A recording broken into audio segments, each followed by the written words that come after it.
अच्छा जी, आज की क्लास स्टार्ट करते हैं। आउज़ुबिल्लाहि मिनश शैतानिर रजीम, बिस्मिल्लाहिर रहमानिर रहीम। रब्बि इश्रह ली सदरी व यस्सिर ली अमरी वहलुल उक़दतम मिन लिसानी यफ़क़हू क़ौली रब्बि ज़िदनी इल्मा। हमने 4 चैप्टर्स कंप्लीट कर लिए हैं FA2 में, और अब बारी आती है चैप्टर नंबर 5 की। चैप्टर नंबर 5 है अकाउंटिंग प्रिंसिपल्स एंड कैरेक्टरिस्टिक्स। ये कुछ प्रिंसिपल्स हैं जो जनरली एक्सेप्टेड हैं वर्ल्ड वाइड। कौन कौन से हैं, इनके बारे में पढ़ते हैं वन बाय वन।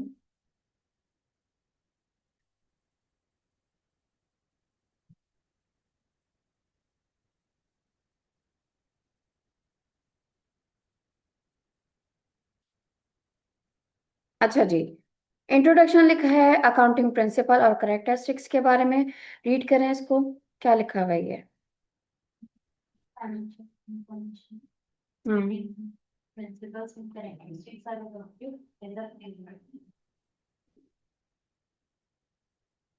कुछ फंडामेंटल प्रिंसिपल्स और करेक्टरिस्टिक्स को अडॉप्ट करते हैं, ताकि हम जो रेगुलर पूरा एक हमारा एंड पर्पस है स्टेटमेंट्स तक पहुंचना, वो हमारा एक मतलब ऑटोमेटिकली तो जनरेट नहीं होता, लेकिन उसमें आप क्या करते हो, कुछ मेथड्स को फॉलो करते हो, कुछ प्रिंसिपल्स को सामने रखते हो और उनके तहत उन फाइनेंशियल स्टेटमेंट्स को बनाते हैं।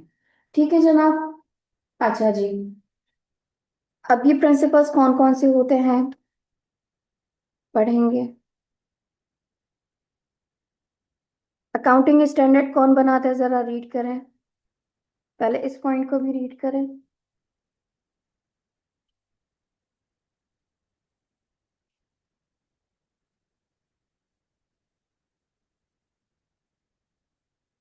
यहाँ तक रीड कर लिया था। अब नंबर ए पॉइंट पढ़ें, क्या लिखा हुआ है। Local legal regulation. Virtually all countries have legislation governing the form and content of company financial statements. In this paper, you will not be examined on these legal requirements. ठीक है, इनके बारे में आप लीगल रिक्वायरमेंट्स जानेंगे। Then फिर क्या है, अकाउंटिंग स्टैंडर्ड्स कौन बनाता है, किसको कहते हैं अकाउंटिंग स्टैंडर्ड्स, आप पढ़ें। Accounting standards, either their own or international standards, which supplement the legal requirements. The international standards, where the international accounting standard board have have been adopted by many countries. ठीक है, आपने ये चीज पढ़ी कि तमाम कंट्रीज में ये स्टैंडर्ड्स अडॉप्ट हुए हुए हैं। कौन बनाता है, क्या क्या लाते हैं, इनको जरा रीड करें। इंटरनेशनल अकाउंटिंग स्टैंडर्ड बोर्ड, ये वो ऑर्गेनाइजेशन है जो इन स्टैंडर्ड्स को सेट करता है, बनाता है और फिर वो इम्प्लीमेंट करवाता है। ठीक है, यानी वो सेट कर देता है, बाकी फिर आगे इम्प्लीमेंट होते हैं उनकी वजह से। रीड करें जरा। Next. Hmm International standard issued by IASB mentioned above are not collectively an international financial reporting standard. Although some of the standards are usually named as international accounting standard. IFRS and IAS are developed through an international legal process that involves accountants, financial analysts, and other users for financial statements. The business community, stock exchanges, regulatory and legal authorities of readiness and other interested individuals and organizations from around the world. Accounting standards are obligatory for incorporated entities, but they may be also recommended for unincorporated entities, and therefore are examinable in this paper. The IFRS and IAS that is level are IAS 1 presentation of financial statements, IAS 2 inventories, IAS 16 property, plant and equipment, IAS 18 revenue, IAS 37 contingent provisions, contingent liabilities and contingent assets. ठीक है, अब देखें standards कौन बना रहा है हमारे पास। ये जो बोर्ड लिखा हुआ है, क्या, international accounting standard board IASB, ये इन स्टैंडर्ड्स को सेट करता है। पहले इनका नाम था इंटरनेशनल अकाउंटिंग स्टैंडर्ड्स IAS। अच्छा, कौन कौन से माने जाते हैं अभी, और कुछ समझने के अपडेट होता है तो समझ लो नए अपडेट हो गए हैं। उनका नाम क्या हो गया है, अब हो गया है IFRS, यानी इंटरनेशनल फाइनेंशियल रिपोर्टिंग स्टैंडर्ड। पहले होते थे IAS के नाम से, अब होता है IFRS के नाम से। तो आपके जो FA2 में जितने स्टैंडर्ड्स आ रहे हैं जो एग्जामिन होंगे, कौन कौन से हैं? IAS 1 वो क्या है, presentation of financial statements. IAS 2 inventories के हवाले से। IAS 16 अच्छा ये क्या है, प्रॉपर्टी प्लांट एंड इक्विपमेंट के हवाले से। IAS 18 रेवेन्यू के हवाले से। IAS 37 प्रोविजंस, कॉन्टीजेंट लाइबिलिटीज और कॉन्टीजेंट एसेट्स के हवाले से। ठीक है जनाब, ये आपको पता होना चाहिए कि आपके पेपर में कौन कौन सी स्टैंडर्ड्स अभी आ रहे हैं। ठीक है,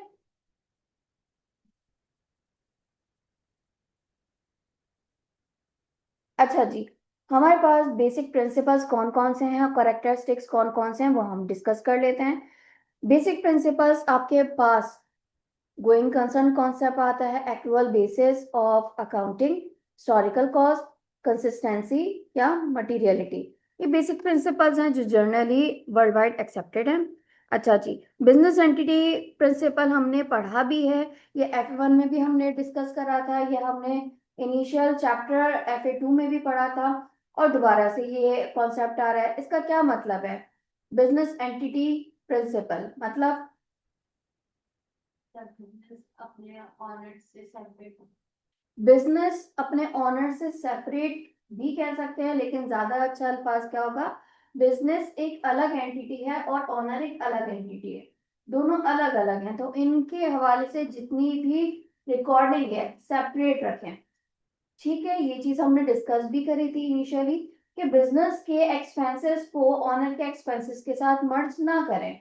इसी तरह आप जो ऑनर का अलग जगहों से रेवेन्यू हो सकता है, उसकी इनकम जनरेट हो सकता है कि उसको कहीं और से कमीशन मिल रहा है या रेंट इनकम के तौर पे मिल रहा है, तो उसको बिजनेस की इनकम के साथ मर्ज ना करें। यही कहलाता है बिजनेस एंटिटी कॉन्सेप्ट कि बिजनेस अलग है और ऑनर अलग है। आपने अकाउंटिंग बिजनेस की करनी होती है, ना कि उसके ऑनर की। क्लियर है?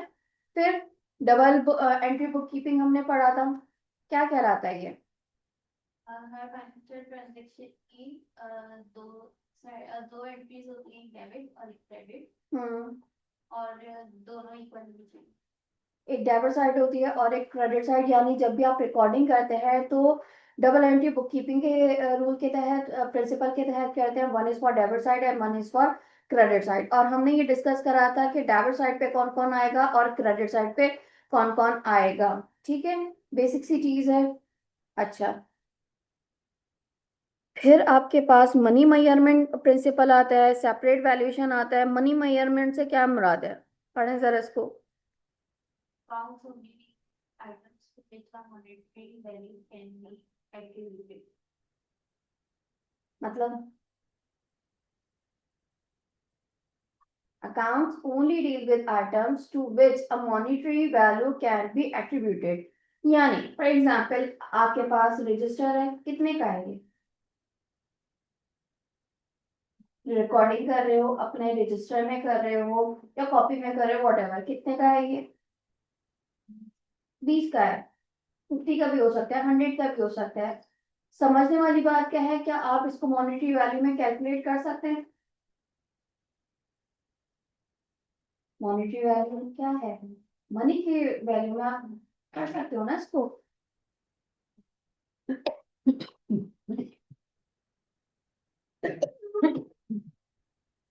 अच्छा, इसके अलावा क्या अपने एम्बिशंस को आप मॉनेटरी वैल्यू में कैलकुलेट कर सकते हैं? नहीं। मॉनेटरी वैल्यू या मॉनेटरी मेजरमेंट प्रिंसिपल क्या कहता है कि वो, अच्छा प्रिंसिपल, किस प्रिंसिपल कहता है तो हम तमाम वो चीजें अकाउंटिंग में, फाइनेंशियल अकाउंटिंग में इंक्लूड करते हैं जिसकी कोई मनी वैल्यू है, जिनको आप मॉनेटरी टर्म्स में इंक्लूड कर सकते हैं। Simple as that. मैं इसको बहुत कॉम्प्लेक्स करके नहीं लेके चलूंगी। इस प्रिंसिपल का मतलब क्या है, जिन चीजों को आप मॉनेटरी टर्म्स में वैल्यू कर सको, और वो चीज वो क्या कहलाएंगी भाई, आपकी मनी मेजरमेंट प्रिंसिपल के तहत वो रिकॉर्डिंग में आ जाएंगी। फिर separate valuation principle component part of an asset or liability of statement of financial position will be valued separately. हमने ये देखा था जब हम फाइनेंशियल स्टेटमेंट्स बनाते हैं तो क्लासिफाइड होती है वो, देखा होगा आपने, बनाई भी थी हमने, FA1 में भी हमने बनाई थी, FA2 में भी मैंने आपको प्रैक्टिस क्वेश्चन के तौर पे दिए थे। ठीक है, सेपरेटली आप उनका कॉलम बनाते हैं, सेपरेट वैल्यू बताते हैं, एसेट्स अलग हैं ऑब्वियसली, एसेट को हमने समझा भी था, लायबिलिटी क्या है वो भी हमने समझा था, करंट और नॉन करंट दोनों में आपने देखा था, एसेट में भी और लायबिलिटी में भी। ये तमाम चीजें क्या होती हैं, सेपरेटली बनाई जाती हैं, यानी समझने आसान अल्फाज में क्लासिफाइड अंदाज में। क्लियर? अच्छा, तमाम की वैल्यूज भी ऑब्वियसली डिफरेंट ही होंगी। फिर आ जाता है क्या भाई, going concern concept. Going concern मतलब The expected pay in business. मतलब क्या है इस बात का?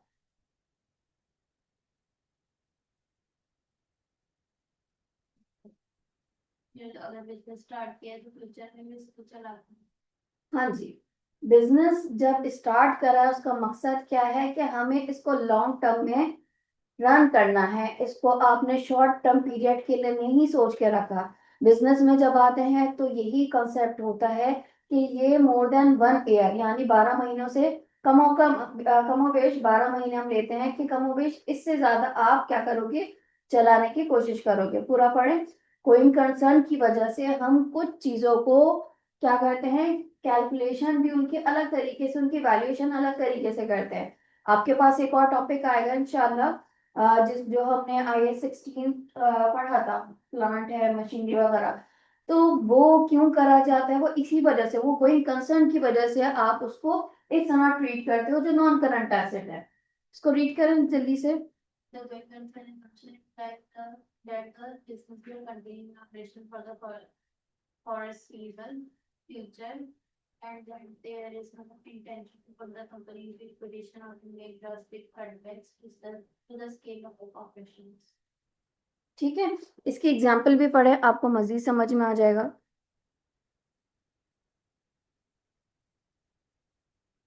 Ordered a mobile t-shirt intake machine for $60,000.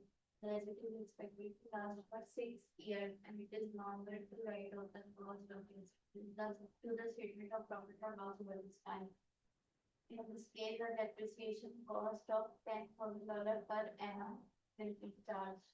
परेशान नहीं होना, डेप्रिसिएशन में हम लोगों ने जब एक्सपेंस को समझा था तो एक मैंने आपको बताया था, वैल्यू जो रिड्यूस हो रही है, हर साल उसकी वैल्यू रिड्यूस होती है, तो उसको आपने कैलकुलेट किस तरह से करना है, किन मेथड्स के थ्रू करना है, और आपने नॉन करंट एसेट को आखिरकार डेप्रिशिएट ही इतने सालों में क्यों करना है। बेसिक मकसद ही यही है कि हम गोइंग कंसर्न को फॉलो कर रहे होते हैं।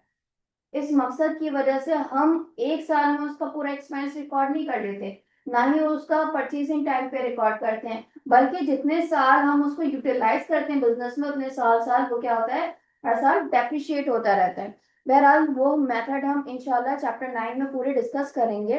इस पूरे एग्जाम्पल को पढ़ें और इसमें यही तमाम चीजें जैसे हमने पहले एग्जाम्पल के तौर पे समझा था वही तमाम चीजें हैं, लेकिन आप इसको गोइंग कंसर्न में रख के देखें कि हमारे बिजनेस का मकसद एक साल के अंदर अंदर शट डाउन करना नहीं होता, बल्कि मोर देन 1 ईयर तक इसको कंटिन्यू बेसिस पे रखना है। कमोबेश हम मिनिमम 1 ईयर तक का तो सोच के रखते हैं कि इतने साल तो हमें चलाना ही चलाना है, लेकिन इससे ज्यादा की सोच भी हो सकती है। क्लियर? अब कितने साल की उन्होंने बोला, 6 साल की एग्जाम्पल उन्होंने लिए। अगर इसको हम जाहिर सी बात है एक साल के अंदर सोचते तो हम इसकी ट्रीटमेंट ऐसे नहीं करते, इसकी ट्रीटमेंट तो फिर 6 इयर्स की होती ही नहीं। क्लियर है? तो इसको पूरा रीड करें। Using the my person that the business will continue to operate, so the asset will live out its full 6 years in use. A depreciation charge of $10,000 will be made each year, and the value of the asset in the statement of financial position will be its cost less the accumulated amount of depreciation charged to be paid. After 1 year, the net book value of the asset will be 16 minus 10, 15,000. After 2 years, it would be 40,000. After 3, it would be 30,000, etc. Until it has been written down to a value of 0 after 6 years. ठीक है, हर साल क्या होता रहेगा, उसकी value reduce होती रहेगी। कब तक रिड्यूस होगी? जब तक उसकी जीरो तक ना आ जाए। Clear? Now suppose that this asset has no other operational use outside the business, and in a forced sale, it would only sell for scrap. After 1 year of operation, its scrap value might say $8,000. What would the net book value be after 1 year? और जब पूरी utilise हो जाएगी उसके बाद उसकी value just उसके scrap value के बराबर रहेगी। स्क्रैप वैल्यू क्या होती है वो मजीद हम और प्रैक्टिस क्वेश्चन में करेंगे। इन शॉर्ट आपको मैं बता दूं, फुली यूटिलाइज होने के बाद भी जो अगर आपको वैल्यू मिल रही है सेल होने के लिए, कि भाई फॉर एग्जांपल कि आपकी 1,20,000 की वो मशीनरी है, अब 20,000 की उसकी आपकी स्क्रैप वैल्यू है। स्क्रैप वैल्यू का मतलब है कि आप अगर फॉर एग्जांपल 5 साल तक उसको पूरा यूज कर लें और उसको फिर बेचना चाहें, जो नॉर्मली बच्चों को समझाया जाता है कबाड़ी की वैल्यू। कबाड़ी की वैल्यू नहीं होती है, पूरा फुली यूटिलाइज होने के बाद भी अगर वो सेल हो सकती है, कितनी वैल्यू पे सेल हो सकती है।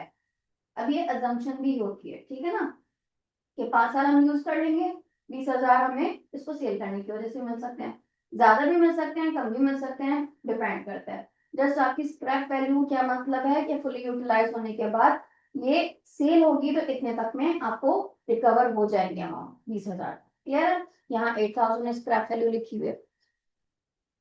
The net book value of the asset applying the going concern assumption would be $50,000 after 1 year, but its immediate sell of value only $8,000.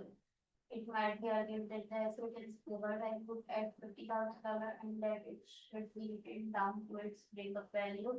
In the statement of financial position, it should be shown at $8,000 and the rest of its cost should be treated as an expense. However, provided that the going concern exemption is valid so that the asset will continue to be used and will not be sold, it is appropriate accounting practice to value the asset as its net book value. ठीक है, going concern का मकसद समझ में आया। Business को आपने continue basis पे यानी कंटिन्यू बेसिस पे रन करने के मकसद से ऑपरेट करना होता है। अच्छा, एक्रूअल बेसिस और एक्रूअल बेसिस का मतलब क्या? पहले आपने ये सुना है? The accrual cash cash basis से क्या मतलब समझ में आ रहा है? cash,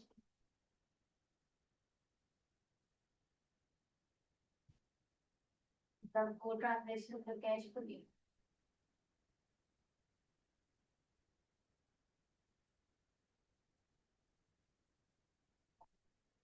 अच्छा जी, जरा यहाँ देखें, हमारे पास कुछ कॉन्सेप्ट्स आते हैं जस्ट लाइक आपके पास आता है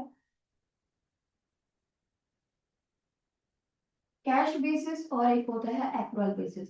दोनों में क्या फर्क है? फॉर एग्जाम्पल मेरी शॉप है, शॉप स्टेशनरी की है, ठीक है। अब जब मैंने कस्टमर को सेल करी है तो मैं क्या करूंगी, मेरे पास कैश आया तब मैं रिकॉर्ड करूंगी। फॉर एग्जाम्पल मेरी टोटल सेल्स कितनी हुई है? 6,000 की। और मैंने जब परचेज करा इन्वेंट्री गुड्स अपने सप्लायर से, मैं जब पेमेंट करूंगी तब रिकॉर्ड करूंगी। लेट्स सपोज मैंने 4,000 की गुड्स परचेज करी सप्लायर से, तब मैं रिकॉर्ड करूंगी। तो कैश बेसिस का मतलब क्या है? जब भी आप पेमेंट रिसीव करो या पेमेंट पे करो, दोनों बात समझना, जब भी पेमेंट कस्टमर से रिसीव करो और पेमेंट करो सप्लायर को, तो आप रिकॉर्ड करते हो कैश बेसिस पे के थ्रू। ये ऑब्सलीट मेथड है, अब क्या फॉलो हो रहा है? Accrual basis. एक्रूअल बेसिस का क्या मतलब है? जरा आप पुराने लेक्चर्स को रिकॉल करिएगा। क्या? एक्सपेंस, रेवेन्यू, पढ़ाया था मैंने एसेट, लायबिलिटी, ये तमाम चीजें हम डिस्कस कर चुके थे। एक्सपेंस में याद रखना, एक एग्जांपल मैंने दी थी एक्सपेंस को पहचानने की। क्या एग्जांपल थी वो? कि फॉर एग्जांपल आपने जनवरी 1 से लेके जनवरी जनवरी 31 तक एक महीना है, ठीक है, 31 एक महीना है। आपने उस महीने में अपने घर की इलेक्ट्रिसिटी यूज करी, गैस यूज करी, इंटरनेट कनेक्शन यूज करा, तमाम यूटिलिटीज यूज करी। अब फॉर एग्जांपल आपको के इलेक्ट्रिक की तरफ से बिल आता है किस डेट पे भाई? 24 जनवरी को। 24 जनवरी को बिल आता है और उसमें ड्यू डेट लिखी होती है कब की? Feb 10 तक, कि आप वहां तक पेमेंट करवा सकते हैं। अब आपने क्या उसकी सर्विस यूज कर ली, एक्सपेंस इनकर्ड हो गया या नहीं हुआ? Jan 24 तक नहीं, नहीं हुआ एक्सपेंस इनकर्ड। पूरा तक ही होना, हमारा तो Jan 21 तक होता जैन 31 तक होता है, लेकिन क्या 24 तारीख तक अगर बिल आ रहा है तो वो एक्सपेंस हो गया इनकर्ड या नहीं हुआ होगा? है। हो गया ना? फिर क्या आपने उस तारीख तक पेमेंट करी, 31 तारीख तक पेमेंट करी? तो कर दी होगी। मतलब 10 तक है ना। 10 तक कर सकते हैं, और यहां तक अभी मैंने कोई पेमेंट नहीं करी। ठीक है, कब तक मोहलत है? 10 तारीख। मैंने कब पेमेंट करी? लेट्स सपोज मैंने Feb 8 को पेमेंट करी।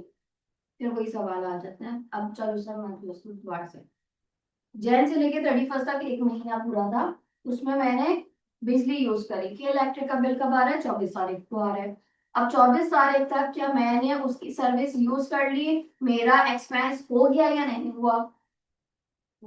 हो गया। क्या आपने तब पेमेंट कर दी थी जनवरी में? नहीं, नहीं। रिकॉर्डिंग करी थी? पेमेंट की इम्पोर्टेंट, पेमेंट की ओवरऑल? एक्सपेंस की करेंगे। पेमेंट की नहीं करी, पेमेंट की बजाय आपने क्या रिकॉर्ड करा होगा? Thank you. लायबिलिटी। क्यों? क्योंकि हम किसको फॉलो कर रहे हैं? एक्रुअल बेसिस को। एक्रुअल बेसिस क्या कहता है? जब भी एक्सपेंस इनकर्ड हो जाए यू हैव टू रिकॉर्ड।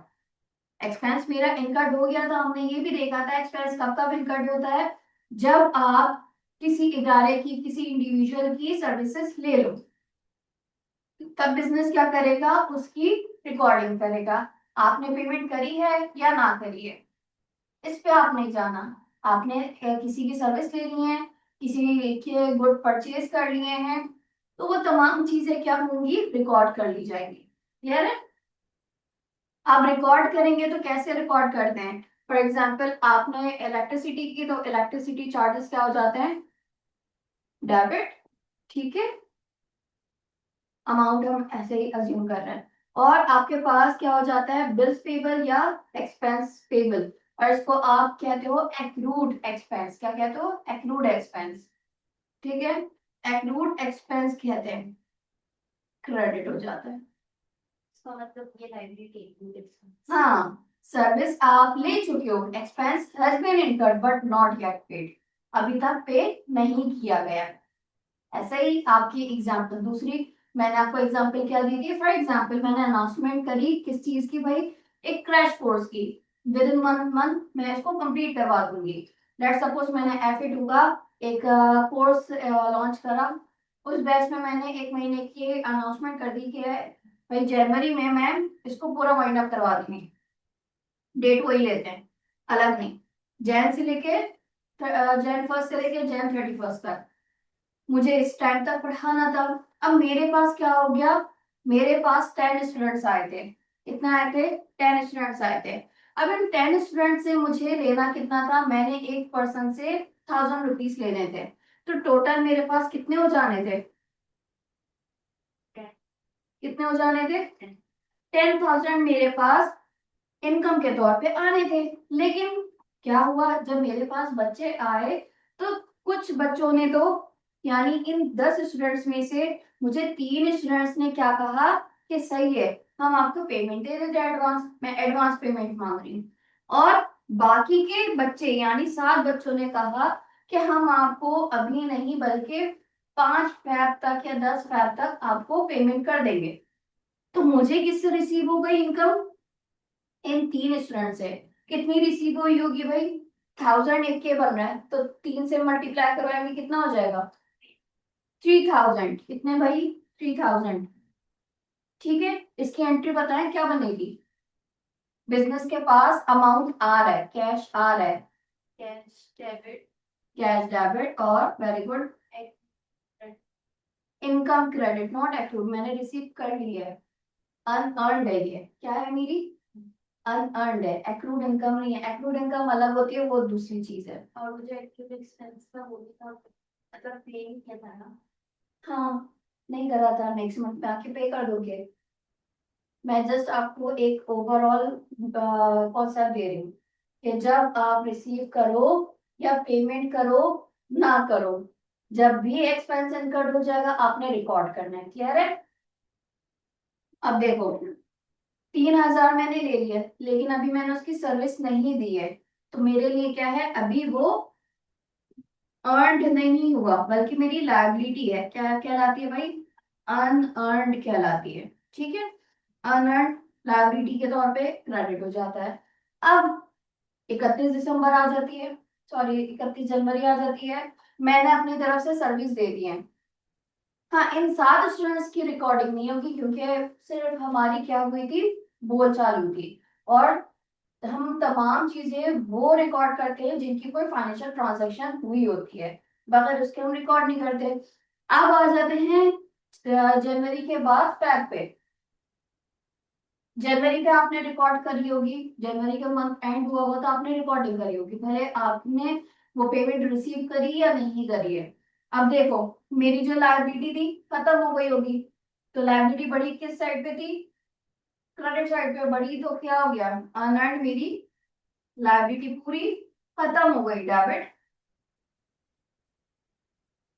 बदले में क्या, वो मेरी इनकम हो गई, क्या अब इनकम हुई है, पहले से मैंने रिसीव कर ली थी लेकिन कमाया नहीं था, अब मेरी क्या हो गई, फी इनकम हो गई, क्या हो गई, फी इनकम क्रेडिट। अमाउंट आपकी बन रही थी कितनी, 3,000, सही जनाब, क्लियर है। सेम इसी तरह से यहाँ पे भी हुआ था, 3,000 आपके पास बिजनेस में आए थे और इतने से आपकी लायबिलिटी पहले रिकॉर्ड हो गई थी। तो ये तो भाई 3 स्टूडेंट्स की कहानी है, बाकी के 7 स्टूडेंट्स ने क्या करा, उन्होंने मुझे जबानी कलामी बयान दिया था, तो उस टाइम पे तो रिकॉर्ड नहीं हुई।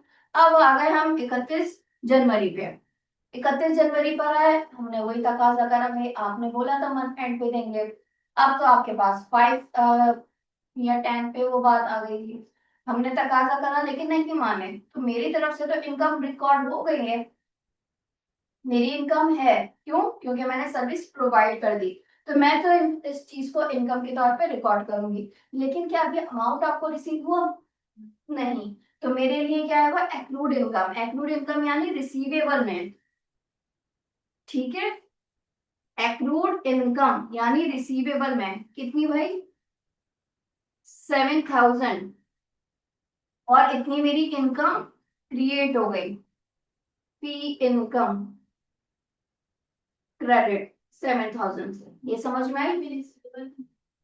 एक्रूड इनकम लिखो, रिसीवेबल लिखो, कोई मसला नहीं है। एफए में आपके पास एक्रूड इनकम एक्रूड एक्सपेंस के लफ्ज यूज होते हैं, आपके पास नॉर्मली दूसरी ऑर्गेनाइजेशंस जो मतलब सिर्फ बोर्ड पढ़ाते हैं, या आपके पास आगा खान की, तो एंट्रीज में सिर्फ लफ्जों का यहाँ फर्क आता है, क्लियर है।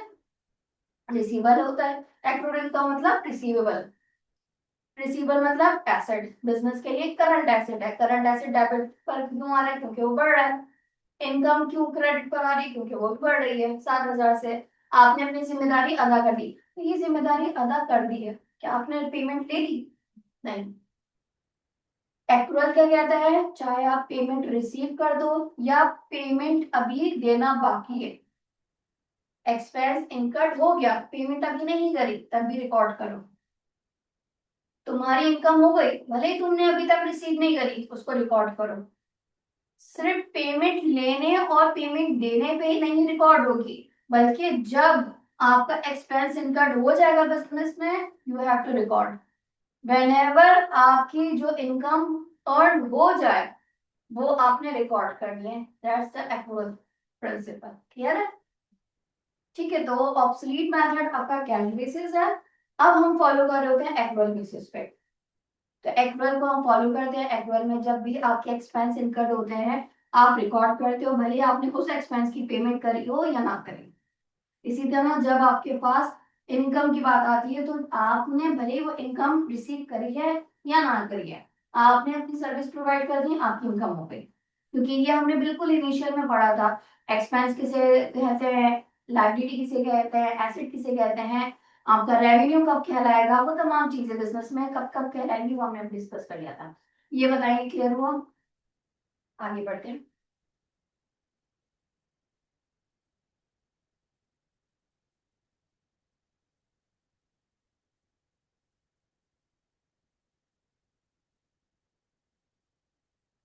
ठीक है।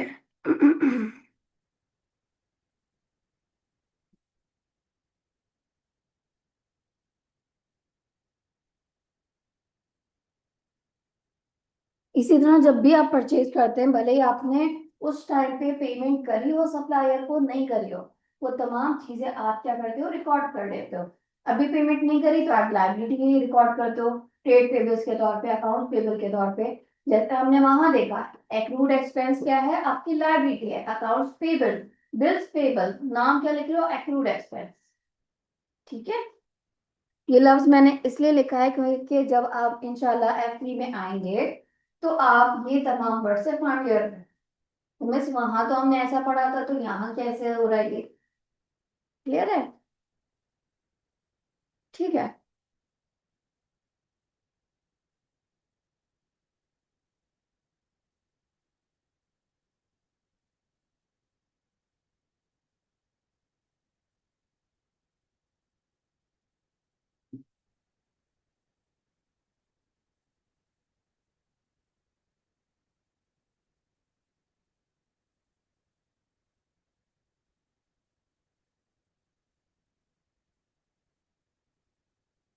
फिर आता है हमारे पास कंसिस्टेंसी। कंसिस्टेंसी का वर्ड निकला है बेटा, कंसिस्टेंसी मतलब क्या है, शायद आपने सुना ये वर्ड। लव से क्या समझ में आ रहा है, अपनी थिंकिंग बताएं, क्या समझ में आ रहा है, क्योंकि हम थोड़ा फैमिलियर रहते हैं, एक ही चीज को फॉलो करना। ठीक है ना? अब कंसिस्टेंसी से यहाँ क्या लेना देना है भाई? अकाउंटिंग प्रिंसिपल कहते हैं जिस मेथड को आप फॉलो करो, फॉर एग्जांपल हमारे पास आगे जो टॉपिक आएगा, एक डेप्रिसिएशन का आएगा। ठीक है। अब आप डेप्रिशिएट किस मेथड के तौर पे कर रहे हो, उस मेथड पे आपने कंसिस्टेंट रहना है। ऐसा नहीं पहले साल में आपने जो हमने एक स्टार्टिंग में देखा था, बिल्कुल हर साल का सेम आ रहा है, उसको कहते हैं स्ट्रेट लाइन मेथड। ठीक है। हर साल आपने देखा 20,000 20,000 20,000 का एक्सपेंस रिकॉर्ड हो रहा था, तो वो आपका स्ट्रेट लाइन यानी सेम आता है हर साल में। आपने पहले साल वो अपने मेथड फॉलो करा, फिर आपने कहा नहीं नहीं, फिर दूसरे मेथड पर चले जाते हैं, वो भी समझ में नहीं आया, नहीं नहीं दोबारा से पहले। ऐसा नहीं होता। प्रिंसिपल कहता है कि जो मेथड आप पहली बार अपनाओ, उस पे कंसिस्टेंट रहे। हाँ, अगर आपको बहुत ज्यादा डिफिकल्टी हो रही है, सही चीज रिकॉर्ड नहीं हो रही, तब एक बार आपको गुंजाइश हो जाएगी कि चलो दूसरे मेथड पे चले जाओ। लेकिन हर बार का ये मसला नहीं होना चाहिए कि पहला इधर, फिर दूसरा कदम दूसरी तरफ, फिर वापस लौट कर आ गए, ऐसा नहीं होगा। कंसिस्टेंट रहेंगे, चाहे आप किसी भी तरीके से उसको रिकॉर्ड कर रहे हैं, उसको कैलकुलेट कर रहे हैं। इसी तरह इन्वेंट्री का भी होता है, इन्वेंट्री भी आप पढ़ोगे, उसमें मेथड्स फॉलो करोगे कि भाई फीफो से आप कैलकुलेट कर रहे हो, फीफो क्या होता है वो भी हम पढ़ेंगे, लीफो क्या होता है वो भी हम देखेंगे, एफओ क्या होता है वो भी हम देखेंगे, कब F3 में भी आपके पास आएगा। यहाँ पे भी इस तरह से मैं चलो समझा दूंगी। क्लियर? तो कंसिस्टेंट रहने का मकसद क्या है? कंसिस्टेंट सिर्फ जिंदगी में नहीं रहना होता, प्रिंसिपल्स में भी आपने कंसिस्टेंट रह के किसी एक मेथड पे ही कंसिस्टेंट रहना होता है, ताकि वो हर साल की रिकॉर्डिंग सेम रहे, क्योंकि चेंजेस आ जाते हैं। ठीक है, इस वजह से इसको रीड करें please.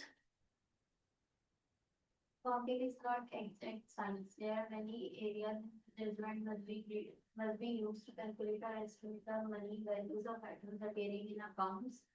Over the years, certain procedures and principles have come be recognized as good accounting practice, but within these limits, there are often various acceptable methods of accounting for similar items. Consistency requires that similar items should be accorded similar accounting treatment. ठीक है, यानी कि consistency क्या require करती है, similar items को, अच्छा similar items में होना चाहिए।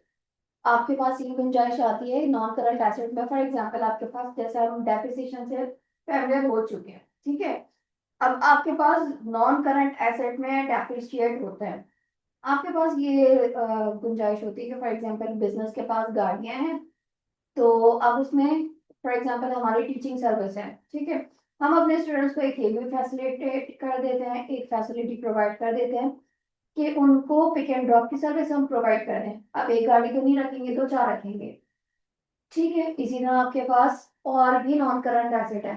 फॉर एग्जांपल आपने जो तमाम गाड़ियां हैं उसको स्ट्रेट लाइन मेथड के तौर पे डेप्रिशिएट करा, बाकी नॉन करंट एसेट जो आपके पास है, जो कवर्स वगैरह है, फर्नीचर्स है, इनको आपने दूसरे मेथड, डिमिनिशिंग मेथड, आप नाम सुनोगे आगे पढ़ोगे भी किस तरह से ये कैलकुलेट होता है, उसके तहत आपने कर लिया, ये भी गुंजाइश आ जाती है, लेकिन कंसिस्टेंट रहना है, ठीक है, क्लियर है यहाँ तक? आगे पढ़ें, ये वाली इंपॉर्टेंट बात है, ये पढ़ें क्या लिखा हुआ है, दोनों पढ़ें। Compared to respect similar items within a single set of accounts should be given similar accounting treatment. The same treatment should be applied from one period to another in accounting for similar items. This allows valid comparisons to be made from one period to the ये क्या allow करता है, comparison, कि भाई previous में इतना था तो नेक्स्ट पीरियड में इतना होगा, कंपेयर करवाने के लिए, यानी हमने एक चीज को दूसरे साल से, एक साल से दूसरे साल में आपने कंपेयर करवाने के लिए एक ही मेथड को फॉलो करवाना होता है, क्या है, सिमिलर आइटम्स के। आई होप यहाँ तक क्लियर हुआ होगा, कोई सवाल यहाँ तक? मटीरियलिटी, इसका क्या मतलब है? case detail can obscure the big picture. बताओ क्या मतलब है इसका,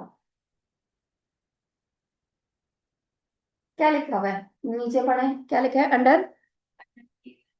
Material items should appear in the financial statements. Items are material if their omission or misstatement would impact the economic decisions of users based on the financial statements.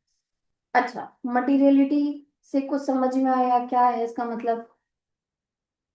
Under materiality only material items should appear in the financial statement, मतलब क्या है, items are material if their omission or misstatement would influence the economic decisions of user based on the financial statements, मतलब material वाले material वाले items record होंगे, हाँ ऐसा ही है, तो हम तो रिकॉर्डिंग ही उनको करते हैं जिनकी कोई मॉनेटरी वैल्यू, हम तो नहीं करते इस तरह से।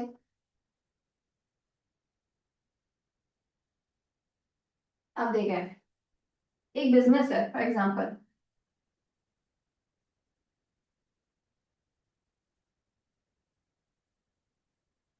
एक बिजनेस है और उसकी जो वैल्यू है, समझना बिजनेस की वर्थ कितनी है, कितनी लिखी हुई, 1 लाख रुपये 10 लाख लिखी हुई, नहीं 1 lakh 10 lakh, 1000, 10,000, lakh, 10 lakh, you need 10, 100, 1000, 10,000, lakh, 10 lakh, ठीक है, 10 लाख उसकी वैल्यू है, ठीक है, यानी बिजनेस की वर्थ कितनी है, 10 लाख। अब उसमें फॉर एग्जाम्पल जो एक्सपेंसेस हो रहे हैं, कोई उसने परचेज करा, कितने का, 100 रुपए का आइटम, क्या इसकी कोई वर्थ है इसके आगे, 100 रुपए का क्या आगे, फॉर एग्जाम्पल स्टेपलर आ गया, क्या करेगा वो, किस स्टेपलर को दिखाएगा, स्टेपलर क्या है पहले दिमाग में सोचो, बिजनेस के लिए रिसोर्स है, क्या ये रिसोर्स आपका अपना है? हाँ जी है, ऐसा ही है ना, आपने खरीदा है, क्या ये बिजनेस के लिए, दूसरा सवाल, एसेट को हम कैसे पहचानते थे? पहला सवाल क्या था, क्या ये रिसोर्स मेरे ओनरशिप कंट्रोल में है, ऐसा ही था। फिर दूसरा सवाल क्या होता था, दूसरा सवाल क्या होता था एसेट के लिए, क्या ये रिसोर्स मुझे बेनिफिट दे सकता है या नहीं। सब पुराना भूल गए, मतलब FA1 में भी पढ़ा, FA2 में भी, और लेकिन हमारे यहाँ तो झाड़ू पड़ गई है ना, पोछा वोछा सब लग गया है। दो सवाल हम एसेट से पूछते हैं, बिजनेस उन रिसोर्सेज को एसेट तब मानता है जब ये दो सवालों के जवाब आ जाते हैं। फिर वो सोचता है कि इसको किस क्लास में रखा जाए, किस कैटेगरी में रखा जाए। पहला क्या है कि ये रिसोर्स क्या मेरी ओनरशिप और कंट्रोल में है, कौन पूछ रहा है, बिजनेस पूछ रहा है। दूसरा सवाल क्या आता है, क्या ये रिसोर्स मुझे फायदा दे सकता है, बेनिफिट पहुंचा सकता है। अगर तो हाँ, दोनों के सवालों के जवाब क्या है, हाँ में, तो मेरे लिए क्या है, बिजनेस के लिए क्या है, ये एसेट है। फिर इसको रखने का सोचता है, किस कैटेगरी में रखें, किस क्लास में रखें, करंट में या नॉन करंट में। तो फिर सवाल करते हैं, क्या ये मुझे 1 साल के अंदर अंदर फायदा दे सकता है या 1 साल से ज्यादा, 1 साल से ज्यादा। तो यार ये तो फिर हमारा नॉन करंट एसेट हुआ। कभी किसी स्टार्टअप को आपने नॉन करंट एसेट के तौर पे देखा है और हर साल उसकी वैल्यू रिड्यूस हो रही है, ऐसा होता है? क्यों? अमाउंट छोटी है। मटेरियलिटी कॉन्सेप्ट भी क्या कहता है, देखो आपका 10 लाख का बिजनेस है, तो ये छोटे मोटे खर्चों को आप नॉन करंट एसेट के तौर पे ना देखो, बल्कि उन चीजों को लो जिसकी वाकई कोई इकोनॉमिक वैल्यू पे, मतलब जब डिसीजन मेकिंग ले तो उस पे फर्क आए। ठीक है, इनको क्या करना है, इसको इग्नोर नहीं करना है, लेकिन इसको फॉर एग्जाम्पल स्टेशनरी वगैरह के तौर पे उस साल का एक्सपेंस मान के माइनस कर देना है। इसको हर साल डेप्रिशिएट करके उसकी वैल्यू नहीं गिरानी है, बल्कि इसको छोटा मोटा खर्चा है, आपने इसको स्टेशनरी को या सप्लाई जो होते हैं, आपने उस साल का एक्सपेंस माना, आपने उसे उसी साल में माइनस कर दिया प्रॉफिट में। क्लियर है?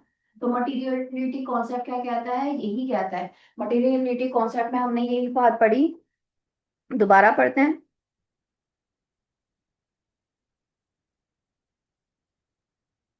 क्या लिखा है, only material items should appear in the financial statements.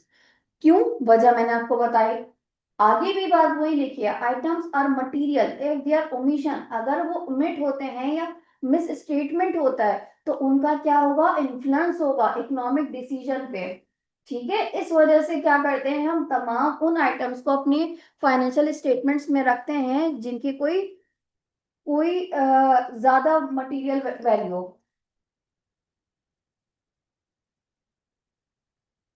ठीक है जनाब, बाकी इसको रीड करें please.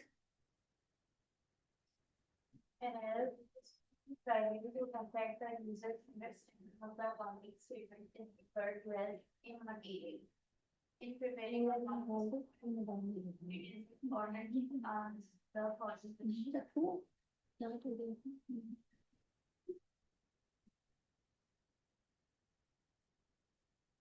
Who are key consideration apply to the pay the exact amount of compensation was, for example, no matter how large it is. Would not round up or down or approximate. If they know what is material and what is not, then we should not be in the pursuit of excessive beauty.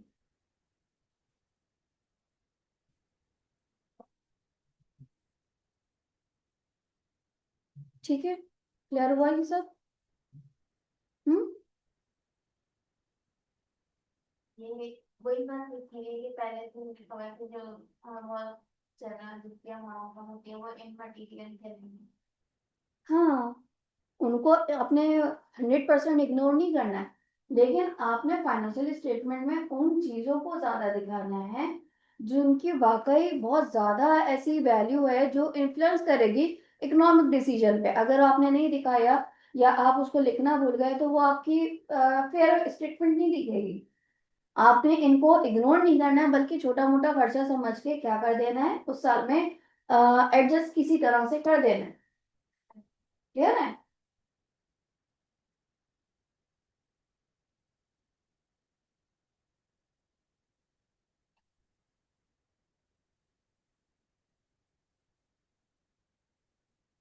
Read कर लिया पूरा ये? Points के हाँ, point read कर लें इसको भी। ये वाला हाँ हाँ। Now only the amount of diagram sheets considered and next is broken form.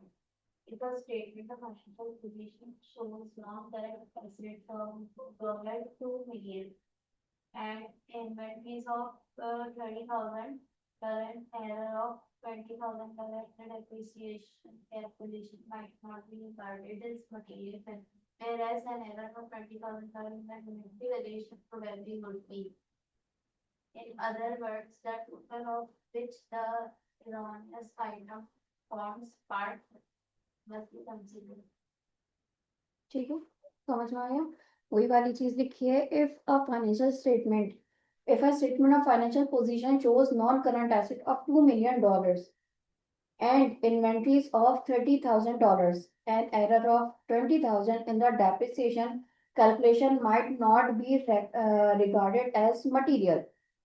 जिसका 2 मिलियन का बिजनेस हो, करंट नॉन करंट एसेट की वैल्यू कितनी है, 2 मिलियन, तो उसके लिए क्या लिखा है, एरर हुआ 20,000 का, $20,000 का, तो मिलियंस बड़ा है या फिर ये, बस उन्होंने यही चीज लिखी है कि वो इतना मटेरियल नहीं कहलाएगा, ऐसा मटेरियल नहीं कहलाएगा। whereas an error of 20,000 in the inventory valuation, अब इन्वेंट्री वैल्यूएशन के लिए इन्वेंट्री की वैल्यू कितनी थी, 30,000, वहां पे इसके अगर एरर हो जाता है 20,000 का, तब ये वैल्यू आपके मायने रखे यार। The business has a bank of 50,000 current and 55,000 balance on bank deposit account. It might then be regarded as material in this statement of these two amounts were displayed on the statement of financial position. Landed was cash at bank $5,000. In other words, incorrect presentation may amount to material in this statement, even if there is no money here. ठीक है, अच्छा, I hope ये clear हो गया आपको। क्या लिखा है, you work for a large organisation and you are preparing 2 accounting documents, कौन कौन से, statement for a customer, listing invoices and receipts and detailing the amount owed, report sent to the senior management of our division who want a brief comparative summary of how well the firm is doing in the UK and in France. How would considerations of materiality influence your preparation of each document? बताएं।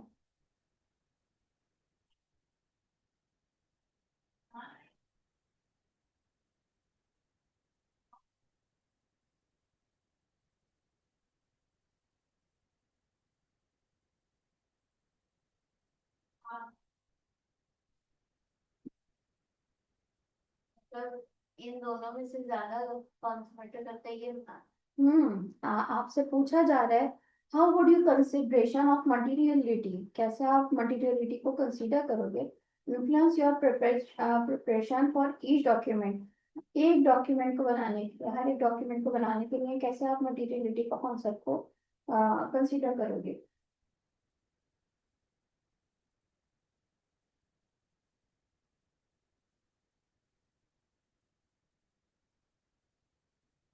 ये लोग समझ नहीं रहा ये वाला समझ। क्या लिखा हुआ है?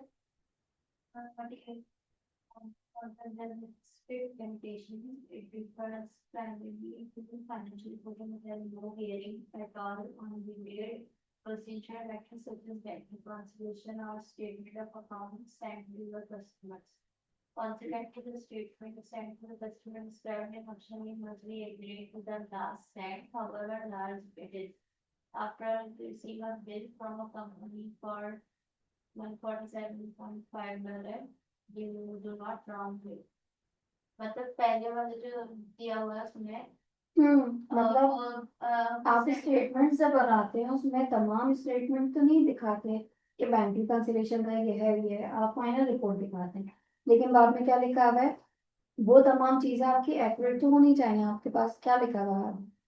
$150 can you pay amount in the company during prepared to complete down to $145 a customer pays an agreed price for an agreed product or service fee more effectively giving money away. And if you are going to do that, there might be worthier beneficiaries of your generosity.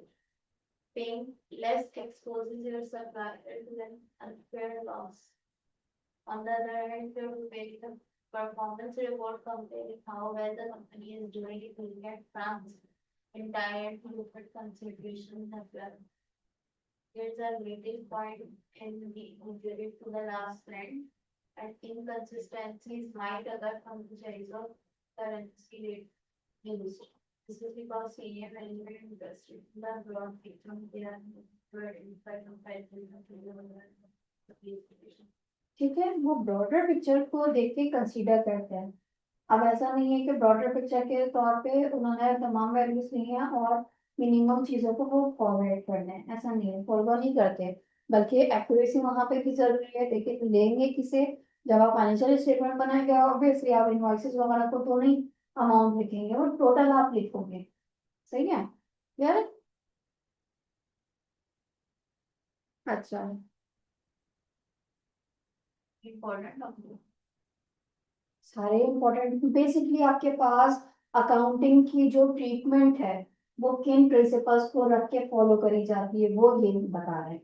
इसमें आपका going concern भी है, going concern की वजह से आपके पास depreciation आता है, एक्चुअल बेसिस की वजह से आप प्रीपेमेंट भी कर रहे होते हो, आप एक्चुअल एक्सपेंसेस को भी, एक्चुअल एक्सपेंसेस को भी रिकॉर्ड करते हो, आप एक्चुअल इनकम को भी रिकॉर्ड करते हो, प्रीपेमेंट्स भी आती हैं आपके पास और भी चीजें आती हैं।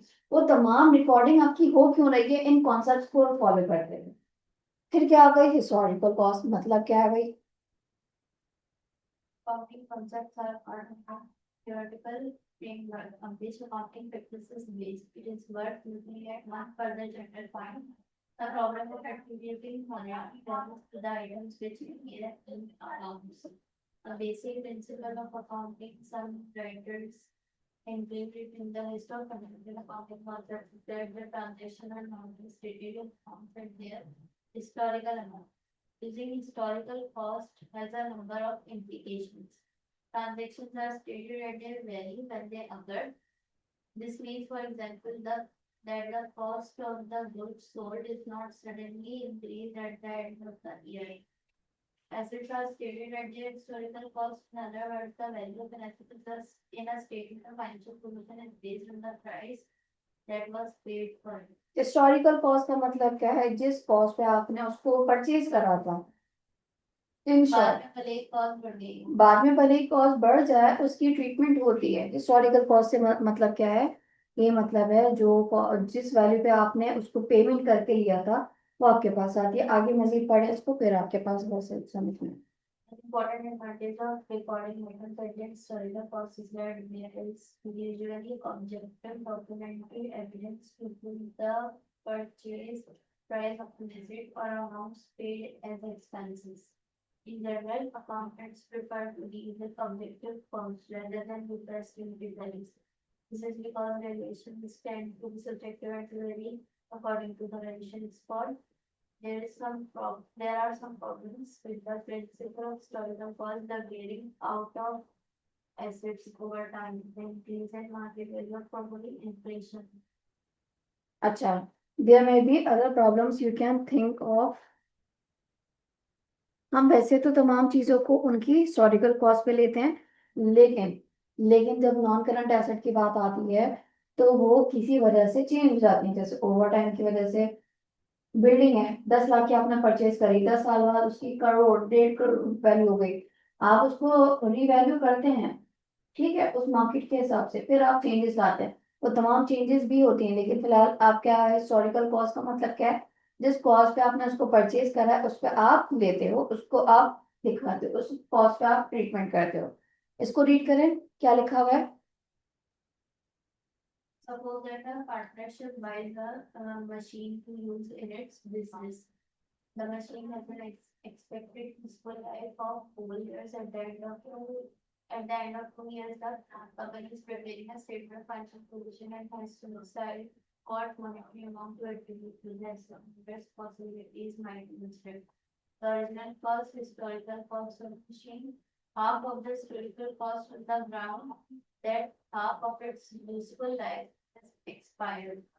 The amount the machine might fetch on the secondary market, amount it would cost to raise the machine to the machine, the amount it would cost to raise the machine with a newer modern machine incorporating the technological advancement of the previous 2 years. The machine's economic value, the amount of the profits it is expected to generate for the company during its remaining life. All of these valuations are something we recommend them. The great advantage refers to that they are based on a figure the machine's historical cost total objectively relevant. ठीक है, I hope ये clear हो गया होगा कि आप जो machine वगैरह ले रहे होते हो हिस्टोरिकल कॉस्ट पे ही रख रहे होते हैं। हाँ, उनमें चेंजेस जैसे आती रहती हैं कि आपने 2 साल उसको यूज कर लिया तो ऑब्वियसली उसके बाद कितनी कॉस्ट रह गई उसके, वो तमाम चीजें ये तमाम पढ़ ली होंगी। क्लियर है? फेयर प्रेजेंटेशन समझ में आ रहा है अल्फाजों से? फेयर मतलब जस्टिस के साथ प्रेजेंटेशन। इसको रीड करें, क्या मतलब है फेयर प्रेजेंटेशन? हम अपने स्टेटमेंट्स में तमाम चीजों को फेयर रख के चल रहे होते हैं, बायसनेस नहीं दिखाते, फ्रॉड नहीं दिखाते, क्योंकि हमें ये तमाम चीजें फेयर वैल्यू पे दिखानी है, फेयर प्रेजेंटेशन करनी है। इसको रीड करूँ?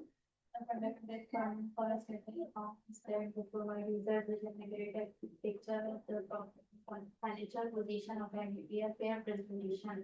This is what our marketing standards are seeking to achieve. The principle of fair presentation of financial information is integrated the accounting rules of the unit.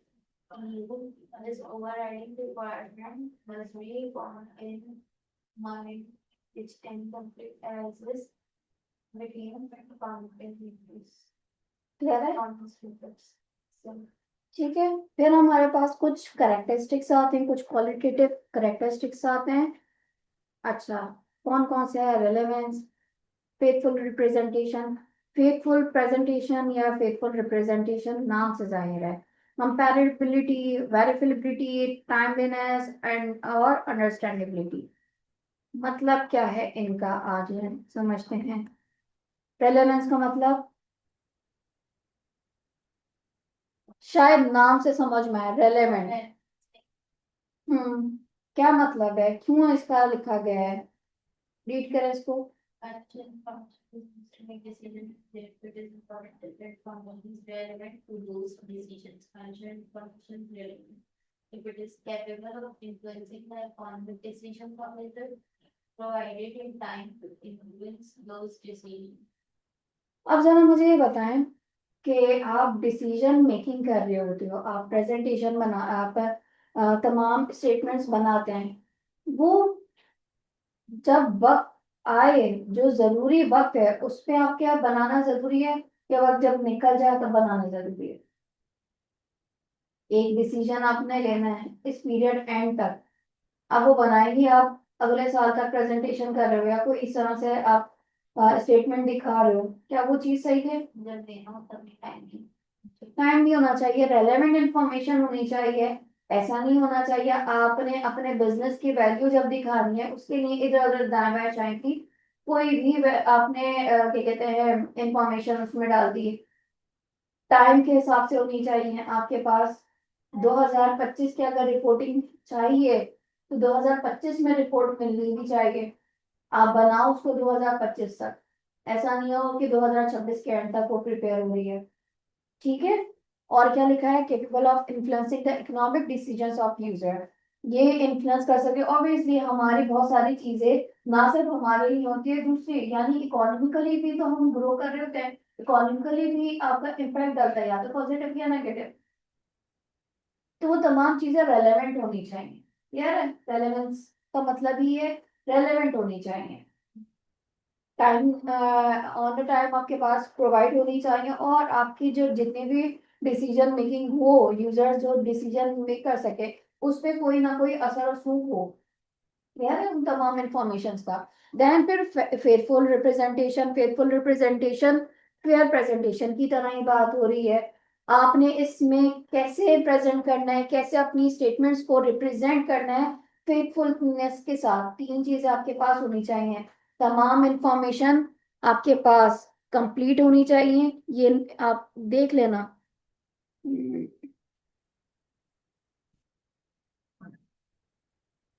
एक minute.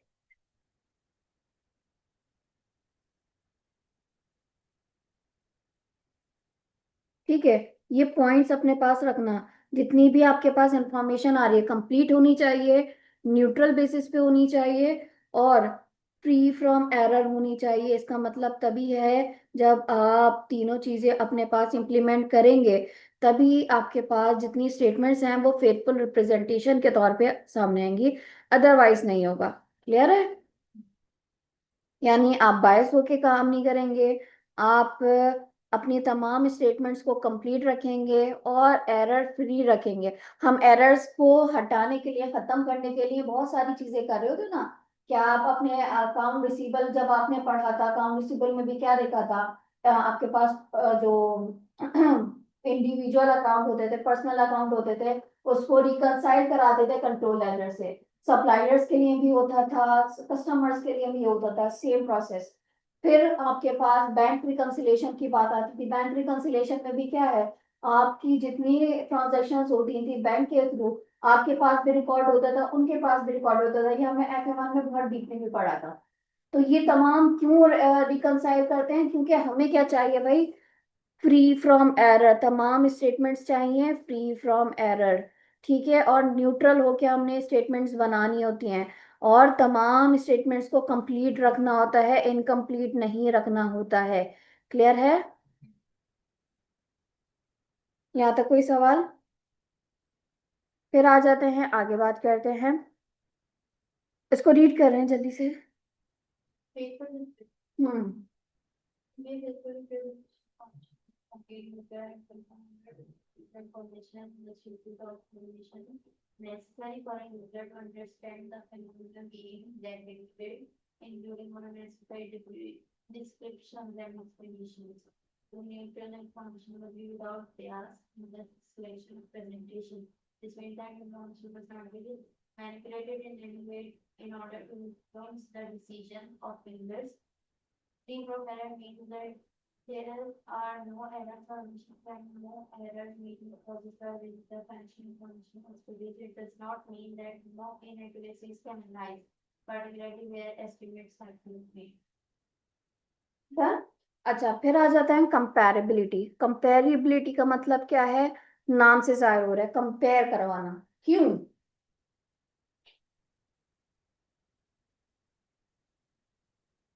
क्यों अपने फाइनेंशियल इंफॉर्मेशन को compare कराना चाहेंगे? Y?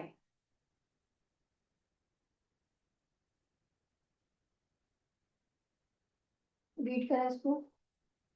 The way financial presented should make it possible for users to compare the results of a business with its own prior years and with the results of other businesses. Comparatively can usually be achieved through a combination of consistency and distribution.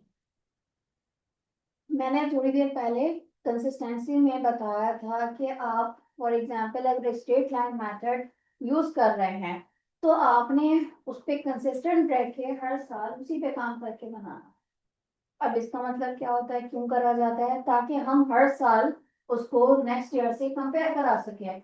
ठीक है, इस वजह से हम क्या करते हैं, consistency follow करते हैं। कंपेयर भी तभी आप करवा सकोगे अगर आपने एक साल में for example straight line method use करा, दूसरे साल में आपने डिमिनिशिंग करा, दोनों में फर्क आएगा। उसको पिछले साल से कंपेयर नहीं करा सकोगे। तो हम हर साल बहुत सारी चीजों को कंपेयर इसी वजह से करवाते हैं, ताकि आप जो यूजर है या बिजनेस ओनर है या मैनेजमेंट है, जितने भी इसके यूजर्स हैं बेसिकली, वो कंपेयर आसानी के साथ करवा सके। क्लियर है? वेरिफिलिबिलिटी मतलब Information that can be verified and remaining more useful for decision making than information that cannot. Verifiability means that users will broadly agree that faithful representation has been achieved. वेरिफिलिबिलिटी का क्या मतलब समझ में आ रहा है?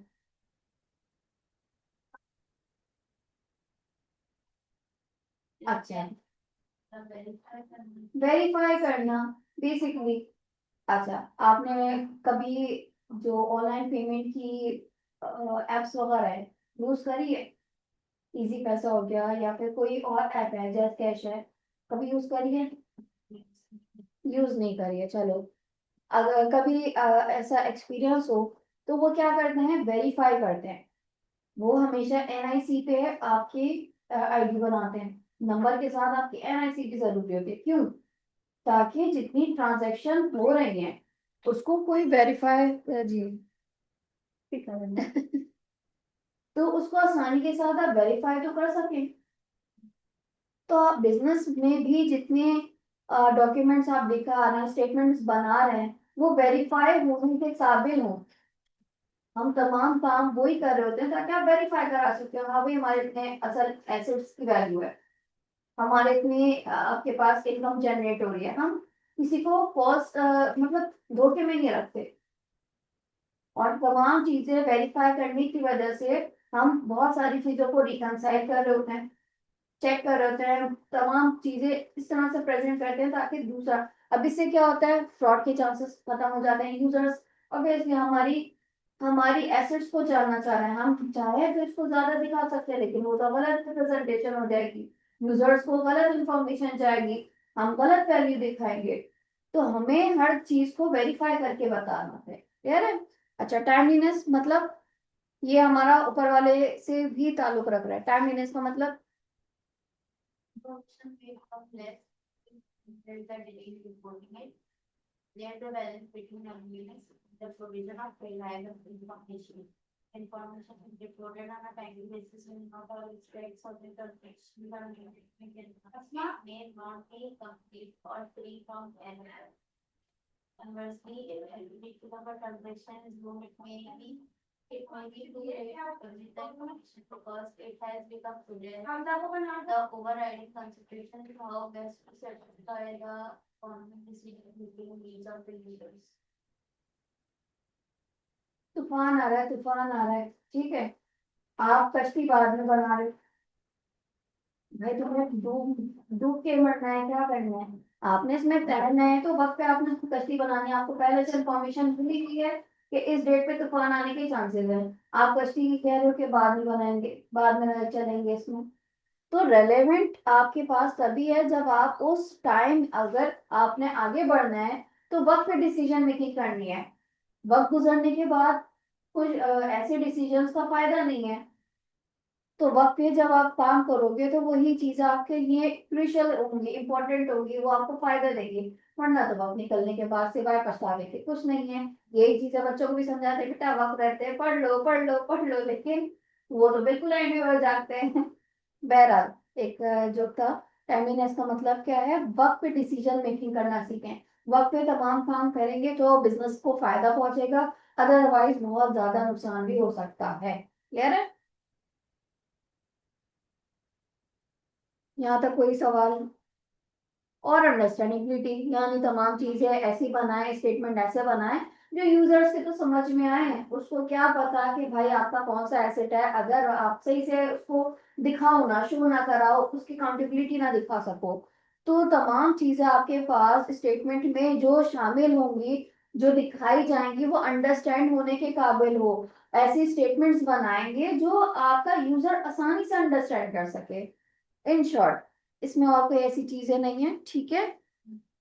तो क्या क्या हमने पढ़ा था, हमने अकाउंटिंग प्रिंसिपल्स में उसके करेक्टरिस्टिक्स भी पढ़े थे, कुछ बेसिक प्रिंसिपल पढ़े थे, बिजनेस एंटिटी कॉन्सेप्ट को समझा था, डबल एंट्री बुक कीपिंग को समझा, जो हमने 4 चैप्टर्स में बहुत माहिर हो गए थे, ठीक है?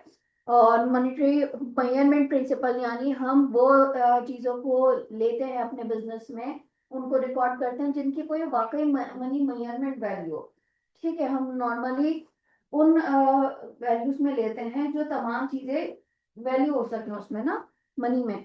Separate valuation principle, going concern आपने पढ़ा, एक्रूअल बेसिस और कैश बेसिस का मैंने फर्क समझाया, कंसिस्टेंसी को मैंने समझाया, मटीरियलिटी मैंने समझाया, और हिस्टोरिकल कॉस्ट हमने समझा, क्वालिटेटिव करेक्टरिस्टिक्स कौन से होते हैं ये हमने समझा था, relevance, faithful representation, comparability, verifiability, timeliness, understandability, यहाँ तक कोई ऐसी चीज जो समझ में ना आए? नहीं, मटेरियलिटी में थोड़ा सा कंफ्यूजन हो रही है, हर जगह 50%। अच्छा, मटीरियलिटी में देखो, अगर तो आपका 2000 का बिजनेस है, $2000 का अगर बिजनेस, फॉर एग्जाम्पल मैं होम मेकर हूँ, मैं क्या हूँ भाई, एक होम मेकर हूँ, जो आजकल आपको दिख रहा है, हो सकता है कि अभी आप देखो कि रमजान आ रहे हैं, रमजान में आपके पास बहुत सारे घर में पकाने वाले समोसे वगैरह की, अब फॉर एग्जांपल उनके पास, उनका जो बिजनेस की वर्थ है, उनकी बिजनेस की वर्थ ही 10,000 है, कितनी भाई, 10,000 है, तो उनके लिए तो ये 100 रुपये भी मायने रखेंगे, ठीक है, 100 रुपये का खर्चा उनके लिए एक मायने रखेगा, क्योंकि उनकी वैल्यू ही कितनी है, 10,000।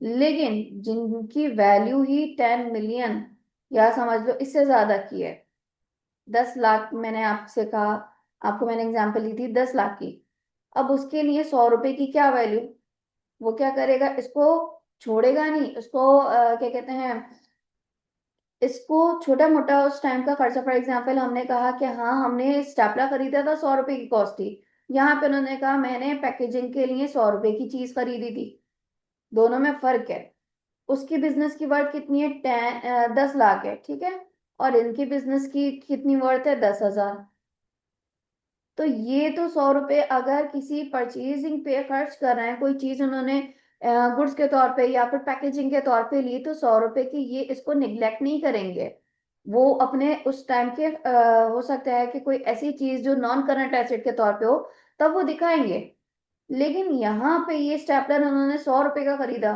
10 मिलियन के आगे 100 रुपए की क्या कीमत, वो इसको छोटा मोटा खर्चा समझ के उस टाइम पीरियड के हिसाब से जो उनकी इनकम स्टेटमेंट बनती है उसमें से ये माइनस करवा देंगे, क्लियर है?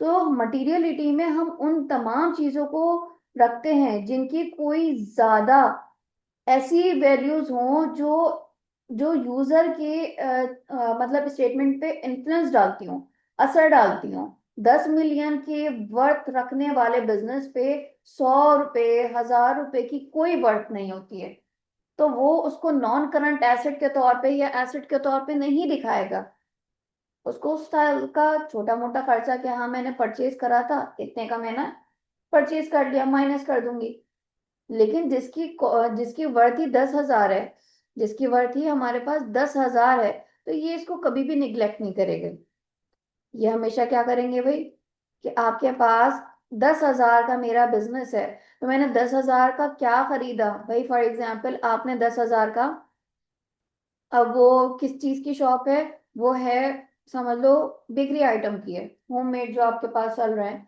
तो उसने क्या करा, उस 10,000 से उसने बिजनेस तो उसकी वैल्यू है फॉर एग्जाम्पल, तो 100 रुपए की बात हो रही थी ना, तो उसके लिए वो 100 रुपए क्या है, उसने 100 रुपए का फॉर एग्जाम्पल, वो जो केक बनाने वाली ट्रे नहीं आती है जिसको आप कहते हो, मोल्ड, मोल्ड कहते हैं, तो 10,000 के बिजनेस के लिए वो 100 रुपए का मोल्ड नॉन करंट एसेट के तौर पे दिखेगा, क्लियर है? जबकि दूसरा जो है जिसकी वर्थ ही 10 लाख है, उसके लिए 100 रुपए की कोई कीमत ही नहीं होगी, मटीरियलिटी में बस हम उन चीजों को रखते हैं जिसकी फाइनेंशियल इम्पैक्ट उस यूजर के लिए ज्यादा हो, क्लियर है? बाकी आप इसको रीड करेंगे तो आपको बहुत सारी चीजें क्लियर होंगी। आज का लेक्चर यहीं तक रखते हैं, अगर कोई सवाल है तो आप मुझे बताइएगा।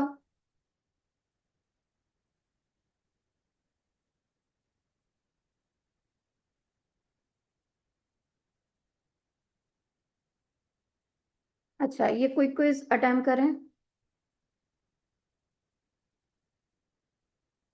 कोई क्विज अटेम्प्ट करें इसमें।